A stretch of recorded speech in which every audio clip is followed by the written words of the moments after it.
Today, I have with me one of the most qualified individuals I know to be able to talk about a bunch of ridiculousness that I saw on Twitter Monday, and that is a communist invasion, if you will, of New York. Please welcome to the program, Mr. Quest Fanning. Hey Caleb, how's it going, man? Doing pretty good. How about yourself? Doing all right. Surviving the invasion. Holding it down pretty good, eh? Yep. Now, when you saw this, tell me, what were your initial thoughts? It was. It kind of reminded me of every once in a while you'll see like a truck with a bunch of guys from Daily Worker. It's a communist newspaper. You'll see Yeah, it there, and there'll be like 20, 40 people, and they'll come through and they'll have all the red paraphernalia on, and they'll be making all this noise, and they got out their bullhorns and all that stuff, and then about 2 minutes later, after they passed, you can't tell they've been there. right. So more a pest than anything else. Yeah, yeah. I mean, look, feel free to speak and call for your revolution, etc. But yeah, unlikely to cause much actual change. So you have no worry of a real communist takeover. You don't think these guys are really going to do anything. Communism, at one point in the 20th century, had a third of humanity under its sway, or under its control, I guess should be the word. Yeah, And it was tried, okay, right. and in various guises. But it's funny. It's like every would-be commie thinks that thinks that they're thinks they're Stalin, but they're actually more likely to be a Trotsky. Yeah, yeah, I get it. You know, it's funny to me that it doesn't matter how many times that it's tried throughout the world, it always ends up to the same result. It always fails inevitably. But unfortunately, when it fails, a lot of people die. I mean, the last I looked up, I think tens of millions of people have died throughout all the communist regimes. And then that's just the report we have. You know that you're not going to get an accurate report, that the state's going to report how many people have actually died. You've got people who die from famines. Right. You've got folks who die from resources being out reallocated, just basically taking everything from the farmers and using them for war efforts. Mhm. You've got, and you also got the suppression of information. Uh, so to try to avoid, to save face, etc. And Mhm. one of the worst famines was the Chinese, and what year was it? It was 53, 57, I forget which, but basically over 1 million people started one famine, basically because there was like an upping of quotas of people were like, oh, I can do better than the next district in sending food to the capital. And so suddenly they're sending so much food Right. that they didn't have any food left for themselves because Well, they were trying to save face. and see that's part of the issue that I have with people even on our side. I've heard some people say before that socialism or communism sounds good on paper, but it'll never work in practicality. And I would argue that no, it doesn't even sound good on paper because it's immoral to try to force your views and to think that you can centrally plan anything. Yeah, I mean, the you tend to have a better variety of solutions, and you have folks coming up with better solutions because of the variety. When you You're right. have more atomicity, when you have things that can be uh, done done well, better on the lower level with more autonomy. So, you know, Right. for if you want to do something that's better done together, you can have voluntarism. You can have like you and me want to do this thing together. Let's get this thing started. Let's get some other folks on board. You don't want to be involved. You don't have to be involved. Also, for things where there's some great need for everybody to be together on it, it's better for it to be at a more local level rather than a national level necessarily. And then you have different ways of doing it. So you have good examples for folks that if locally it's not being done, some particular things not being done very well, they have an example of a different way to do it. Right, right. And it's ultimately this voluntarism, this decentralization at its best. Hmm. The localization, because I've always argued if there should be any government at all, that it should be as local as possible. Because I do believe in some form of government. I'm not an anarchist, even though I think that people like the guy on your shirt, Mr. Javier Valet, or excuse me, Malay, has wonderful ideas, and I would love to see that kind of a candidate in America. I would much rather have an ANCAP in America than the joke we have right now. Yes, sir. Well, I mean, the thing is that we've not had as many difficulties that made it more clear that for need for change. In Argentina, 50 years ago, they were a very prosperous country that was on the rise, and Yeah, and under the Peronists, etc., they've squandered a lot of that, and they've created dire economic problems that right. right now they're in what's going to be a painful process of trying to rectify it and trying to create greater opportunities for growth and for Mm, the markets to help the people. right. Now, do you have any fear that these commies that were protesting and doing their demonstration on Monday that they will have any effect towards New York's economy and kind of create a mini Argentina, if you will, in New York? I have my doubts that they'll be effective. There's Right. uh, New York liberals have typically been, they're crusting around the edges. They're seen as tough and sometimes even mean or something like that. But they're generally kind people who are Right. just don't have time for bullshit. They Right. want it. How can I help you? Let's go on. Let's move on with it. Just get this done.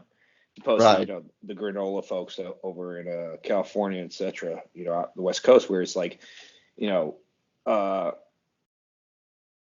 they have a different sensibility and Yeah.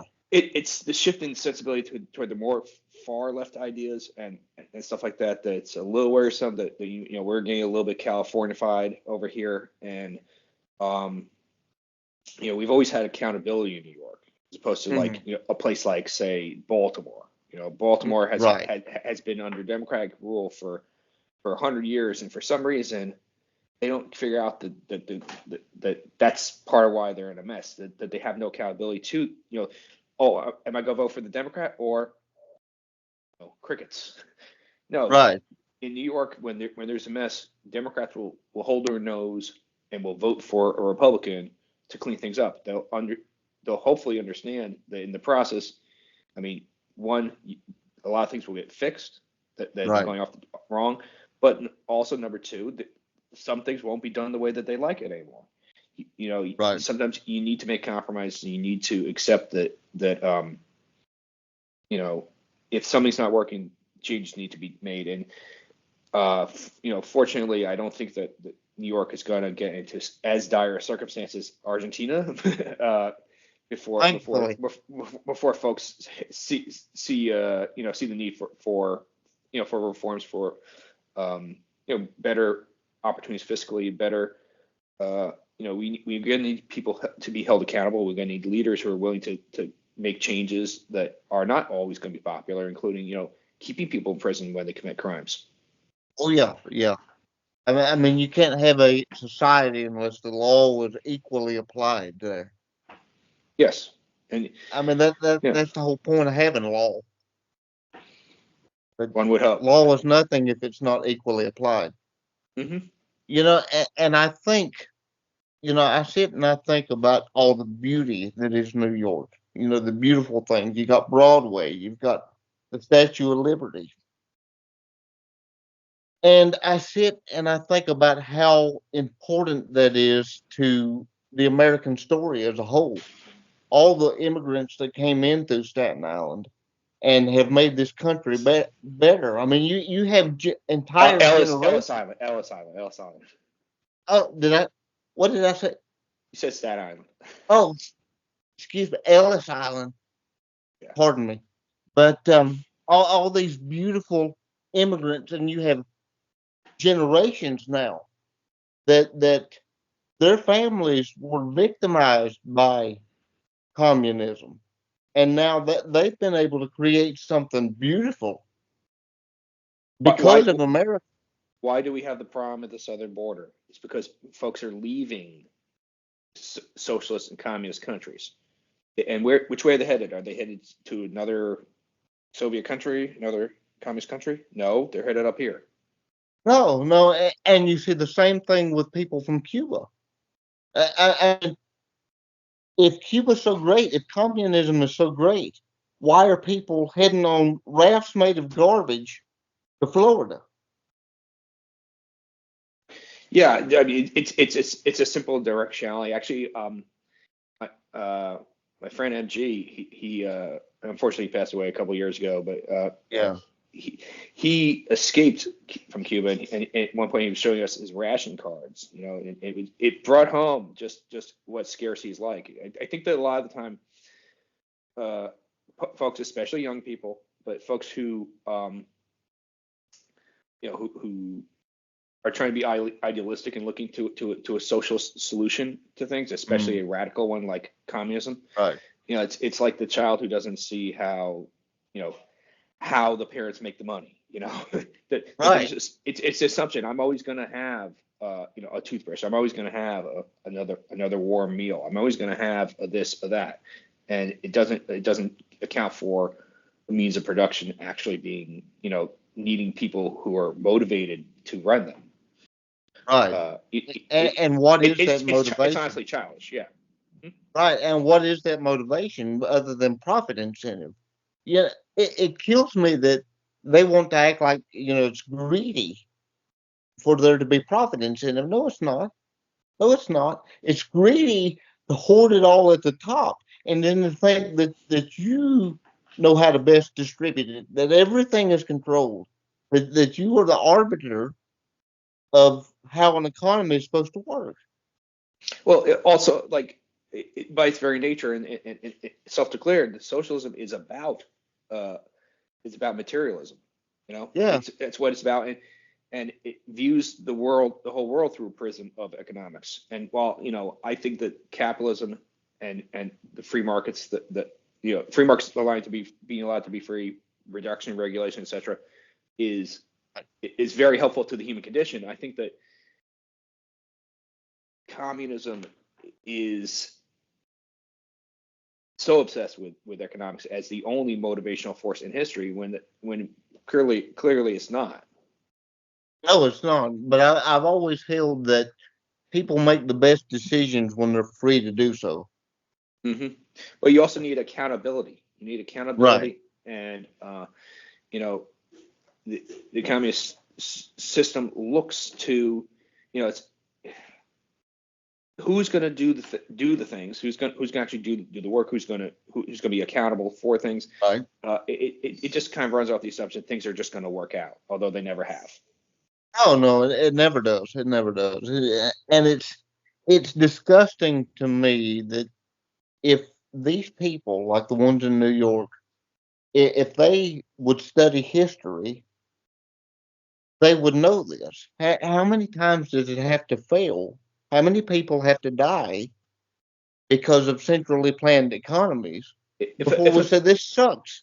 if a third of humanity was living under communism and it didn't work out, I Right. don't know if any system that requires all conditions to be ideal for it to run is not a viable solution.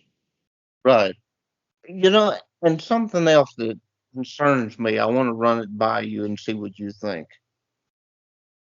Under a communist regime, there would be no free speech. Hmm. Free speech, freedom of association, all those things are enshrined in our First Amendment. There would be no America without those things. So I hold that the communists should be free to be able to espouse their ideas, even though I think they're horrible. However, I could see them weaponizing free speech against us until they take over, and then there is no free speech. So, what do you have any concerns there? I mean, you see the conundrum that how do you not become the very thing you despise? Because if you start restricting, free speech for this group, but not for this group, then you're not America anymore. So, We need to have the counter arguments available, right? right, So I believe that under scrutiny, the arguments for communism are very easily torn to shreds. You don't have to respect their ideas, but you do have to respect their rights to espouse them. right, Even the ones that are saying revolution against a republic of the right, people. Um, and if the problem we have right at this moment is that we have leftist ideas being allowed very broad reign and not the counter arguments. The counter arguments are suppressed. That a resolution to that is what's necessary. You have more arguments out there, and then laugh down the people who sound like idiots. right. And I've always held that sunlight is the best disinfectant. I would say that that's pretty much what you're advocating for, wouldn't you say? I take that as an axiom. Yes. Right. Do you think or find it interesting that it's always the soy boy types? I mean, you look at these people in this clip that I'm going to show. You watched it. Why is it, do you think, that they're always the weak ones advocate for the strong government to come in and take away things that they seem to be too cowardice to do for themselves? Don't you find that ironic? But it's envy. Most leftist uh, philosophies come out of envy. It it's counter Darwinian to say that the successful and capable are always the bad guys, and the those who are less so are the oppressed. It can't universally be that way. It, Right. I mean, I think that it's ironic that you would talk to most of these people, the communists, and if you were to talk to them, say about God, and most of them would say that they were atheists. I've never met a religious communist. oh, But it's its own religion. It's its own right, religion. And you must dogmatically adhere to it. If you say that you understand what they're talking about, and you've read X many pieces of literature about it, you've read that you are knowledgeable. It doesn't matter how much you've actually looked into it. Is if you've not come to the same conclusion as them, obviously you're not in the know. It's a Gnostic religion basically. It's either right, or you don't know. And if you dare to argue against it, then you are now an oppressor. right. That's what I find interesting is most of these people, they would claim to be secular, but the way they view government, they've replaced God with government. The state has become their God, and it is very dogmatic. I would even say cult like, Hmm. because when you challenge anything outside of that worldview, dissent is not allowed. Hmm. It and becomes very we see what happens when they are in charge.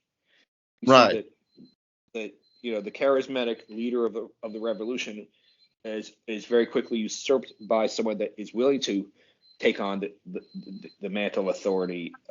Often, a thuggish criminal. That's who will actually be willing to fill that power gap when folks don't want to be accountable. When accountability is not part of the equation. right, absolutely. And would you say ultimately that's the best solution is to have more ideas out there in the marketplace? Absolutely, absolutely. I mean, the one the left has engaged in quite a bit of censorship especially the past few years, um, and the problem there isn't the big one of the biggest problems there is they can put out their ideas, and it's the counterpoints that are being stifled. We need more ideas out there. We need more openness about them. You don't need to respect someone else's ideas. You can laugh them right down, but tear them to shreds with actual information rather than uh, silencing them. I think that given a fair marketplace of ideas, uh, the ideas of those in favor of free markets and of human liberty will do far better than those who uh, live in fear and need everybody else controlled by the government. So, what would you say is your best hope for Brooklyn going forward to wrap Well, this up? I would I would have to say that if we return to accountability, like I said previously about the Baltimore versus New York thing, it was of where Baltimore has been under single party control for this whole past century, and it become a mess. You look at New Right. York, when things start going wrong, there's a willingness to bring in a Republican to clean things up. Doesn't necessarily have to be a Republican, but No. it's got to be some degree of accountability. If you need to reduce crime, have someone that might take the unpopular stance of keeping people in jail when they've committed a crime, Right. especially a violent crime.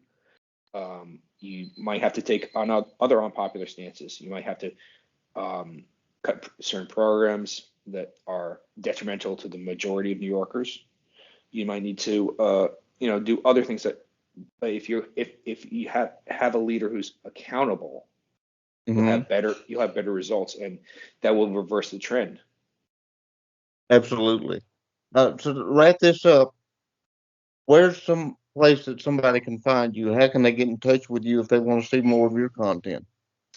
I'm at Quest Fanning on Twitter. That's a capital Q and a capital F at Quest Fanning on Twitter. Also, let me just do a little plug for my buddy Austin Peterson's shop, apforlibertyshop.com. Hmm. Uh, you can find lovely Javier Malay merch there. And if you wish to Yeah. save some money, you could use my discount code, all caps, Quest Fanning. Again, on Twitter, at Quest Fanning. I appreciate you having being with me today. I really do. I appreciate Austin because he's the one that kind of indirectly brought us together.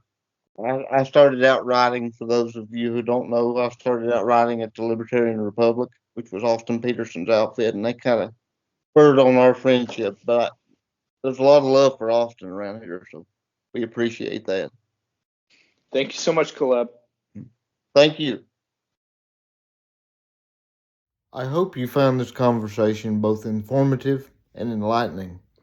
If you do me a favor, please hit the thumbs up button and subscribe for more content.